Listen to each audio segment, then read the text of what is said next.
Hi, everyone, and welcome back to Double Booked. I'm Irene, and I'm so happy to be back here. I know I've been gone for a few weeks.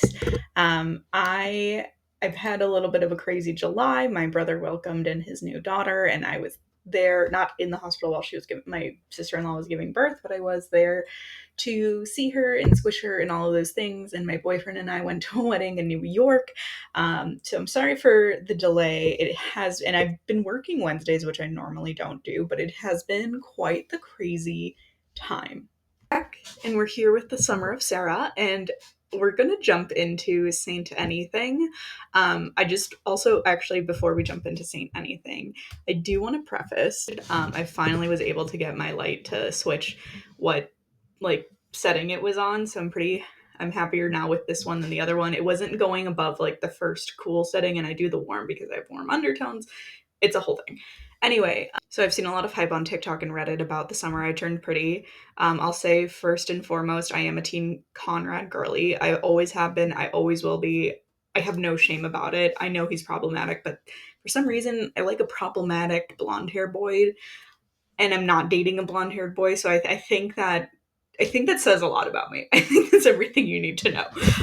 However, I do want to do the summer I turned pretty. I'll definitely try to work that in at least before the end of August.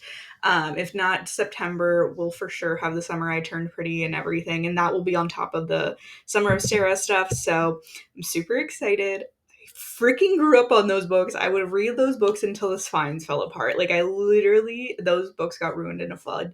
But I read those books so much growing up. Those shaped me to be the hopeless romantic I am today.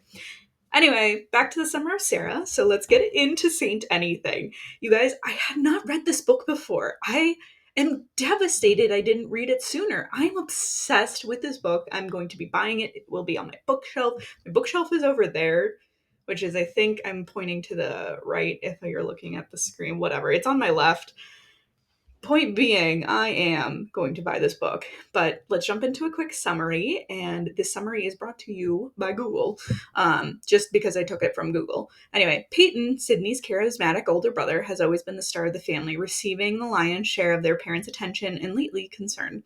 When Peyton's increasingly reckless behavior culminates in an accident, a drunk driving conviction, and a jail sentence, Sydney is cast adrift, searching for her place in the family and the world. Everyone else is so worried about Peyton, she's the only one concerned about the victim of the accident. Enter the Chathams, a warm, charismatic, chaotic family who run a pizza parlor, play bluegrass on the weekends, and pitch in to care for their mother who has multiple sclerosis. Here, Cindy experiences unquestioning acceptance, and she meets Mac, a gentle, watchful, protective who makes I feel like I skipped a word. Sorry. Protective person who makes Sydney feel seen, really seen for the first time. So the book opens in one of my favorite ways, right into the action. Like Sydney is sitting in a courtroom waiting to hear the verdict on her brother's trial. She misses it because she's so caught up in her own thoughts. She rushes to the bathroom, bumps into a girl, and is creeped out by her brother's friend. And I looked up how to pronounce this. Ames. It's spelled Ames. Again, Sarah Dessen chooses interesting, I guess, names that I wouldn't choose. And then like it's also, I guess, for someone who has a name who my name is spelled Irini. People don't know how to spell that when they read it. I get it. So I don't understand why she chooses people whose names are very different than what's on paper, but that's just me.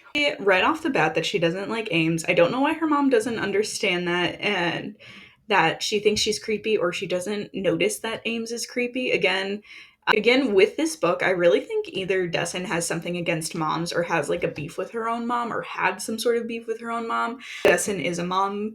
Take a shot every time I say the word mom.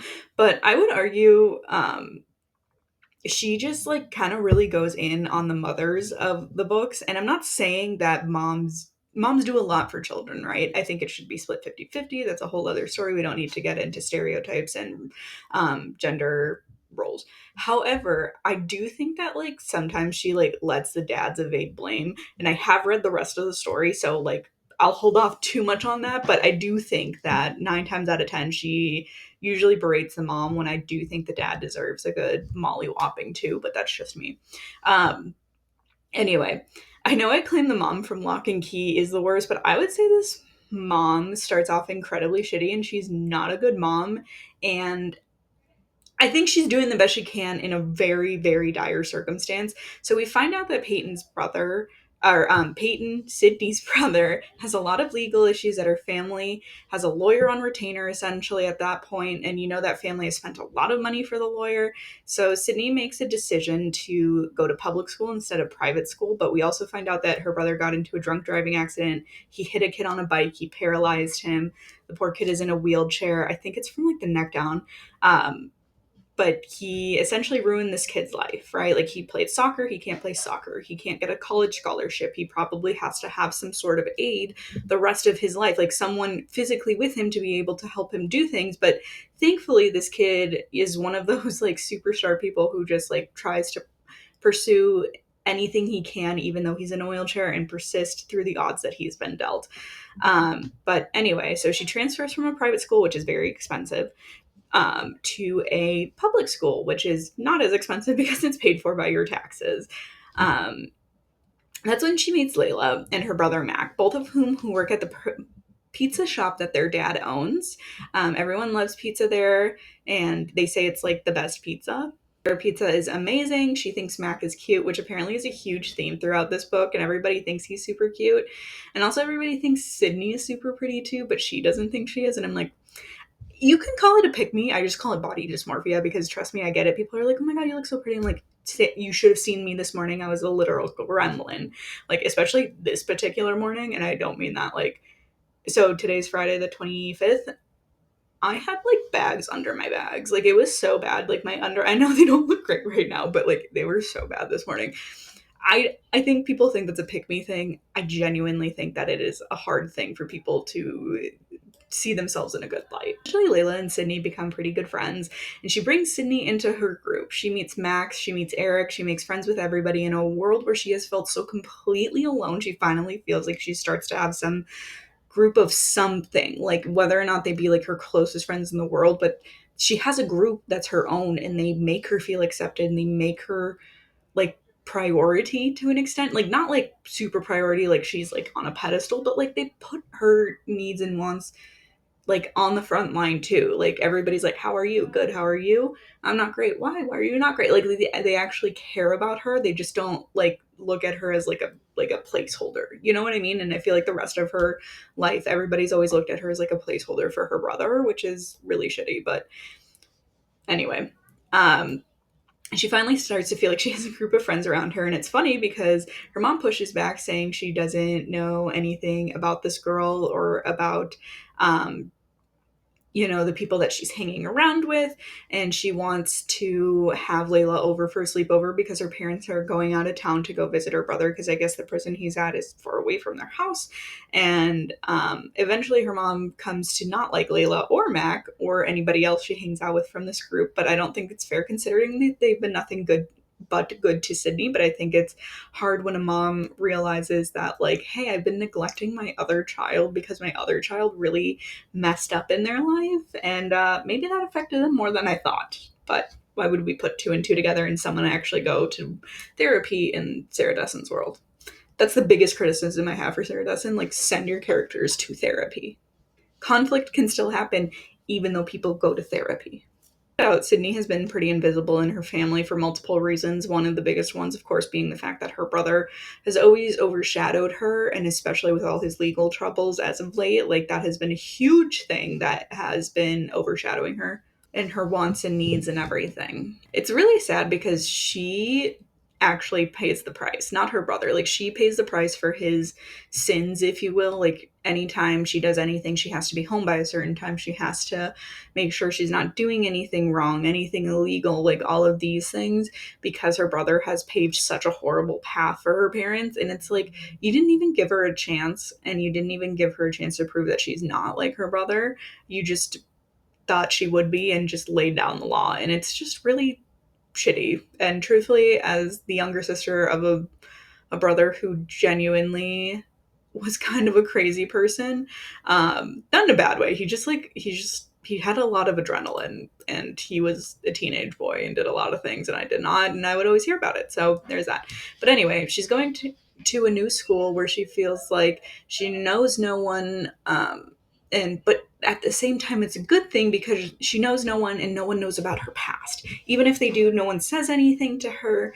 And before, everybody would only talk about her brother or say something behind her back, and she doesn't want that anymore. When we get to this part where Sydney's parents go to visit her brother for the day, the creepy friend Ames comes by, and um, it's just annoying because he's so creepy, and I can't believe her mom didn't see it beforehand. Like, everybody was like, this guy is so weird. Like, even people that met him for 2 seconds, like Sydney's friends, were like, he's a freaking creep.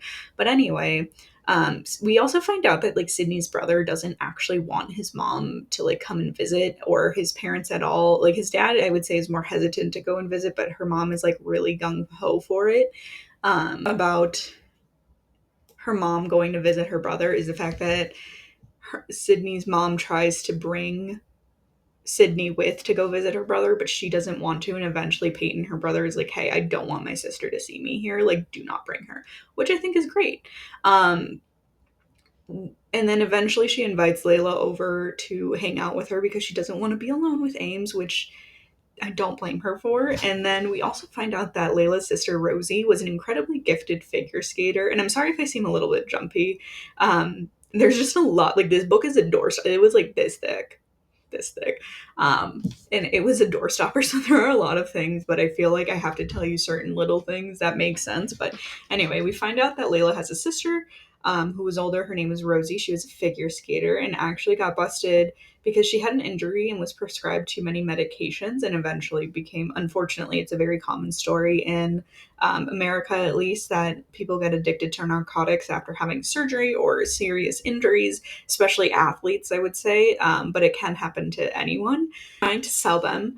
And I feel like when Layla tells this story to Sydney, she becomes like someone Sydney can like rely on. She can relate to her. She can understand her pain and her hurt by her brother, and the fact that she's like, I don't understand why you did this. There were so many things going for you.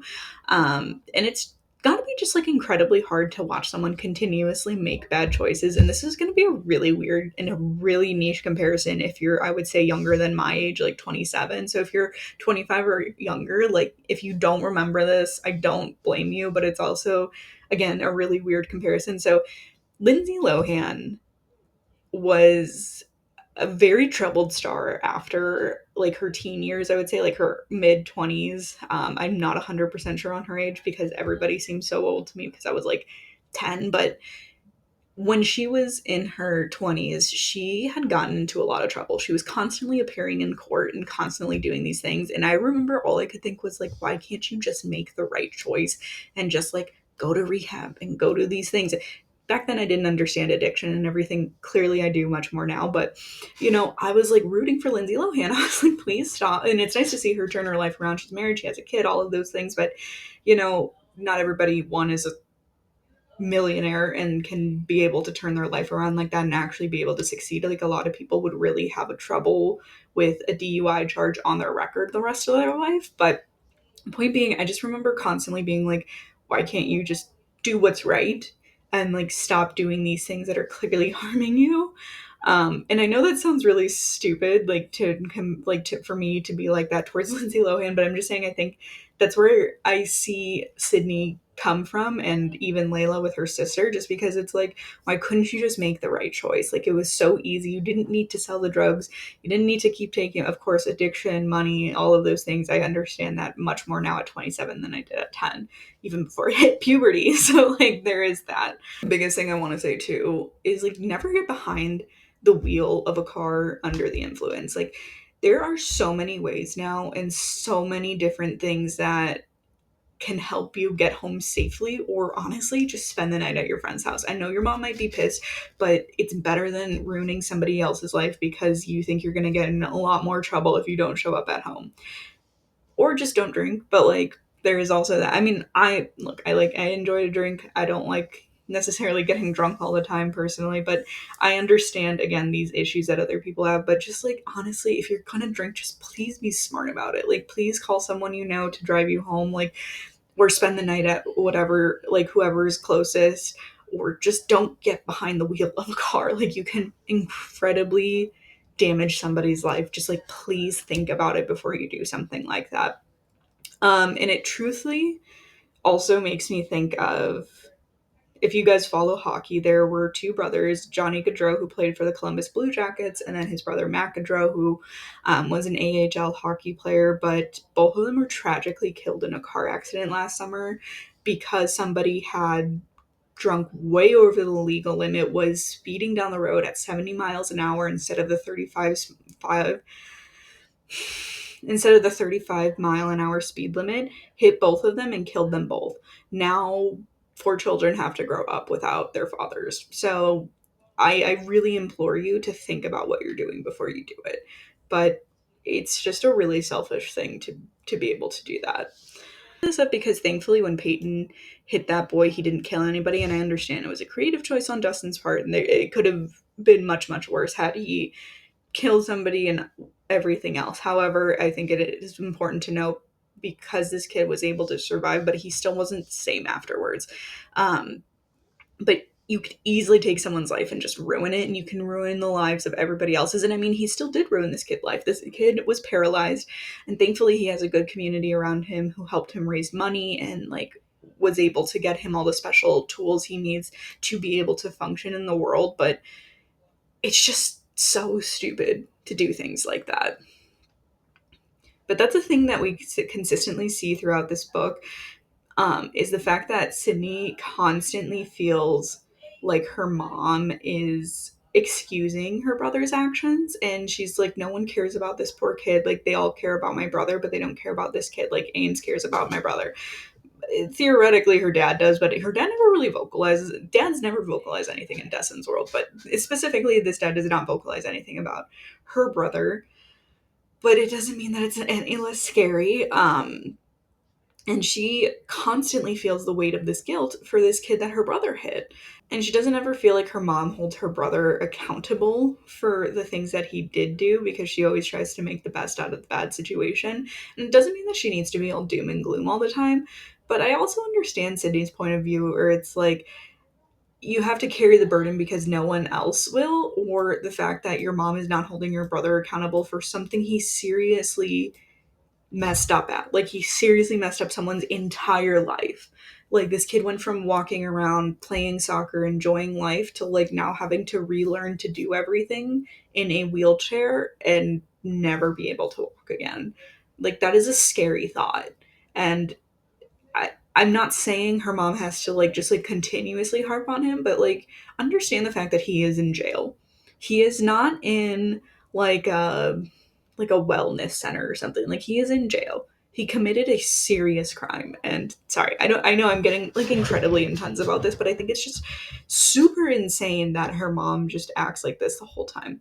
We learn though later, because eventually Peyton starts talking to Sydney on the phone, because Sydney actually starts answering the phone and talking to him when he does call, because she was refusing to, kind of at first. She didn't like to talk to him, and it's understandable. Like, how do you go from talking to somebody every day, living with them, and then they commit this horrible, heinous crime, and then now you're not talking to them? And you don't know how to talk to them because you feel so frustrated with them because of the things that they've done. And Sydney feels like her brother might, because she doesn't talk to him, she might feel like he didn't do anything wrong, but he actually feels incredibly horrible about what he did. And I think Sydney was projecting clearly what her mom was saying and not talking to Peyton, and Peyton did not want to talk to Sydney, so it is what it is. But she assumed that Peyton did a stupid thing, and he was trying to just like be all bright-eyed and bushy-tailed and just get out of prison and then live life as normal. And he was like, no, I did a horrible thing. I completely destroyed someone's life, and I can't take that back. He's like, I wish mom would realize that I'm in prison and not like a day camp. And I honestly applaud him for that, just because of the fact that like, not everybody can acknowledge the fact that they did something wrong, even when it's right in front of their face. But he acknowledges that it's a serious situation. And I'm not going to give him all the credit in the world, because he could have just like not done what he did, but he did it, and it is what it is. But he didn't say anything stupid, and he owned up to it. And he's like, no, it was a horrible thing, and I wish I didn't do it, but I did, and now we're here. And I'm like, thank God somebody has a head on their shoulders, because her mom just like is trying so hard to avoid the problem, and I understand that's probably like a stress and anxiety like response, but it's just a pain in the ass at this point. One conversation I want to talk about that Sydney overhears. She like wakes up in the middle of the night and her mom and dad are talking, and they're talking about the accident. Of course they are. And she hears her mom go, "What kind of kid rides a bike at 2 in the morning to go home?" So the story is, I should have been more clear, sorry, that the kid who got hit by Peyton um, was riding his bike home at 2 a.m. He had fallen asleep playing video games at his cousin's house, and so they live like a few blocks from each other. So he's riding the bike to go home, and then Peyton, Cindy's brother, like hit him with the car because he didn't see him. He claims he didn't see him or something like that. It's an insane. Oh, look, I understand like you're trying to find the place like to blame somebody, especially when it's your kid committing a crime and doing all of these horrible things and everything. However, I don't think it's fair to be like, well, what kind of kid rides their bike home at 2 a.m. to from their cousin's house when I don't know. Maybe because he should be allowed to do that. Maybe he shouldn't expect to get hit by a car. Maybe your son should have just not been an idiot too. Like, I don't know, how about we think about that? Like, just saying. But, my parents always taught us to be careful when out going outside. Like, I'll say, like, I always grew up playing outside. I grew up in California, so the weather was nice all year round. I always grew up playing with my cousins. Like, when we were at my grandparents' house, we would literally walk down the street together to the park near my grandparents' house when my grandparents and my parents were sick of us. And I don't know. I feel like our like they always told us you have to watch out, one, cars aren't always gonna see you. Two, like you just never know. People just are kind of crazy. Like you just don't know what it's gonna be like. You have to pay attention. Um, but I just but like this kid fell asleep at his cousin's house and then he realized it was 2 a.m. and he decided to go home because it was only a few blocks away. He was on the sidewalk, and then you get hit by a car because someone's drunk, and then you want to turn around and be like, well, what kind of kid rides a bike home at 2 a.m., but you're not like, well, why was my son driving drunk? Like, you're gonna really sit here and blame that kid? Like, be so for real. Like, this is why I think she's even worse than the mom in Lock and Key, because at least the mom in Lock and Key knew she was a shitty mom. But like, this is messed up to place the blame of your son's dumb mistake onto a child. And her mom is talking to her dad, and he's like, "Are you kidding me?" Because he understands that it isn't this child's fault. Like, why would you try to blame this kid even though it's clearly the fault of our son? Like, he was the one under the influence. She's like, I know, but I'm still just wondering because, you're trying to find someone to blame who is not your son, which is ridiculous considering the fact that it is his fault. But this poor kid didn't deserve to be blamed in any sort of capacity. But anyway, the secondary slash romance plot of the book, Mac and Sydney start hanging around each other more, and they realize that they actually like each other quite a bit, and they both develop crushes and eventually start dating in secret. It's mainly because Layla had a friend who was friends with Layla just to get to her brother, and then ended up really hurting Mac quite a bit, and um, so Layla doesn't want that happening again. And it's totally, a good sister thing to do. But because we know how this story ends, we know that Sydney is not doing anything to hurt Layla. Um, but I also want to mention that Mac is in this band, and Sydney's brother, Peyton, decided one time that he was going to record or do something with recording. So her parents have like a partially built studio, and the band wants to get a demo out to somebody so they could potentially have a record deal. There's always a record deal going around in one of these books. But then it fell through because he went to prison, but there was a huge fight between Sydney and her parents because her mom said that they could use the recording studio and that it would be fine, and then she takes it back because she was mad at her brother. And she was like, well, I don't know if Peyton would be comfortable with it. And it's like, are you kidding me? Like, why is it about him all the time? And Sydney has to sacrifice everything because everybody's always thinking of her brother and never thinking about her. And I think her mom is ridiculous and needs to stop letting this creepy friend into the house and watch her when she's home alone. Like, she's 17. She can be home alone. And I understand she's probably more scared of the fact that, you know, what do you call it? Like, her daughter might be drinking, but I don't know, dude. I think it would be better than him hanging out with her. And this is when, like, Layla comes over, and Layla actually, like, sleeps in front of the door so Ames can't, like, get in her way or anything, like, try to come in and, like, creep on her or anything. Um, but this time she was rushing her friends in to get inside the house into the recording studio, and then Ames shows up early, which is creepy as hell. Then things kind of start to go to hell because Ames said that he saw Mac and Sydney making out, and then he tells her mom that she has a boyfriend. Her mom had to come home early because her brother said he didn't want the parents visiting because they were supposed to go to, like, some graduation thing because he's taking some classes in prison.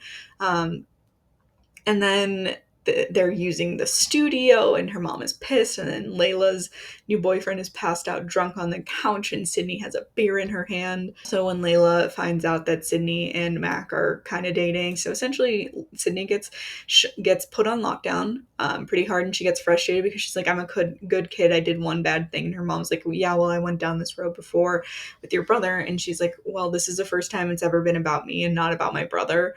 And I wish she kind of leaned into her mom more, and I wish she really just, like, let it all out. Like, I think that's one of my other big critiques of Dessen is the fact that she, like, never just, like, lets it explode. Like, she always lets it out in bursts. I'm like, no, let it explode. Like, let's say some unmentionable things and then try to walk it back, because that's so much more realistic in my opinion. I guess that's just how my family operates. I guess I have a different family than everybody else, and that's totally fine. But I'm just saying I think we could use a little bit more explosion, especially with something as intense as this. But that's just my opinion. It never really tells them how they feel until I just felt like that was a good moment to tell. It just really pisses me off because you see her time and time again paying the price for her brother's horrible mistakes when her mom won't even admit the fact that her brother did something wrong and not try to blame the poor paralyzed kid that he paralyzed. And she's never really given him a reason not to trust her, but they decide that she's an untrustworthy person, and then she gets a call from her brother, and because he's in prison, she has to accept it. And she tells him how unfair it is that she's being punished, and he actually agrees with her. And I honestly was so shocked because men, I feel like, never own up to anything in these books. and in general, but specifically in this book. And I think it's just shocking because he either wouldn't agree, or he would side with the parents to be like, look, I know I did a lot of stupid things and they're just trying to look out for you. And I think that's actually a very deep self-reflection of him. And he's clearly doing a lot of work in prison, which is good, because that you should come out a better person in prison. Like, we don't need to necessarily torture people who haven't done anything incredibly heinous. That's a fine line I walk, but I digress. Um, and I feel like he's really realizing the gravity of his own actions and everything, which I think is a beneficial thing, but it doesn't erase what he did. But maybe he can use it to move forward and continue a good path and actually maintain sobriety. But that's not the point. This, like, weird little climax in the book, which is actually Ames moving in because he lost his apartment due to unpaid rent because he had lost his job. Then he starts kind of being weird and creepy even more to Sydney, especially since he's in such close proximity, staying in Peyton's old room, and he, like, tries to walk in on her, like, in a towel and all of these things. And I would be like, look, maybe my parents are just too strict, or maybe my parents are just immigrants, or maybe my parents are just, I don't know, normal, but my parents would not let this happen. They would not let some man, and I'm not saying it's anybody, like, I'm not saying that, like, it just because he was creepy means that, like, he was going to do something. Spoiler alert, he does try to do something. However, I think that if someone is clearly making your child uncomfortable, like, the last thing you should do is be letting them move into your home. And that being said, like, they don't know him well enough, I feel like, to, like, let them move into their home. And it's not to say my parents wouldn't help somebody in any way that they could, but I feel like their first thought wouldn't be, let me move you into my room right next to my teenage daughter. I'm just saying, like, think, like, put the cap on and think a little bit more. But I don't know. I'm just saying, they tend to worry about me even now at 27, but, like, especially if I was a teenager, I don't think they would let that happen. But her parents should have been more worried. and her mom shouldn't have tried so hard to like replace her son with his friend because of the fact that she's sad that he committed a crime. Like, he's essentially freeloading off of them. Her dad gets mad and was like, hey, there's apartments for rent, hey, there's jobs, go find one. And then he tries to assault Sydney because Sydney tries to sneak out to see Mac and Layla because their mom ends up in the hospital because of her multiple sclerosis, and she wanted to go see them and make sure everybody was okay. And like, she had really grown close to Mac's mom at this point, so she really wants to make sure that she's there for them, especially because she considers Layla a friend still, and it wants to be there for Mac. But then he tries to assault her, and then her dad beats him up, and charges get pressed against him. And Mac and Layla's mom does end up being okay. Sydney talks things through with her parents, and I think it turns out all right. I wish there was a little bit more pow, but that's just me. That's just how I feel. That's just, other people can say it's better, but I love this book to death. I'm not gonna lie. It ends with Sydney going to talk to the kid who was hurt in the accident, and I think that's a really beautiful ending. It like ends on her walking into his house, and I loved this story so much. I hated that I waited so long to read it. It's not that I meant to. I just, life gets in the way, and the whole pandemic really just throws you off your game, I guess. I think it touches on all the important things, and also taking responsibility for your own actions, as well as taking responsibility for someone else's actions, and then also being bound by restrictions. I do have a very clear memory of this when this happened to me, though, because, like I was saying, my older brother was a little bit crazy growing up. And when I was learning to drive, my mom continuously told me, and I still remember it to this day, like, she was like, do not put the pedal to the metal. Like, your brother did that, and it scared me. I was like, it's not something I want to do. I was so terrified of driving, too. When I started driving, I would, like, have a full mental breakdown when I was driving. I'd be like, I can kill someone with this. And, like, I would just be, like, hysterically sobbing until we pulled over and switched drivers. Like, I did not want to drive. However, that's all I kept hearing from my mother. Anyway, it's a much more low stakes than drunk driving, but as the third child out of four, I get Sydney's pain. But buying this book, putting it on my shelf, I'm super excited to finish up the Summer of Sarah and then move on to the Summer I Turned Pretty. I've never read To All of the Boys I Loved before, so maybe I'll do like a Jenny Han fall. I'm thinking about it. Anyway, thank you guys so much for watching. Please like, subscribe to the channel if you feel like it. Leave a comment down below on a book that you'd like to see next, and I'll catch you guys next week with another one. Bye!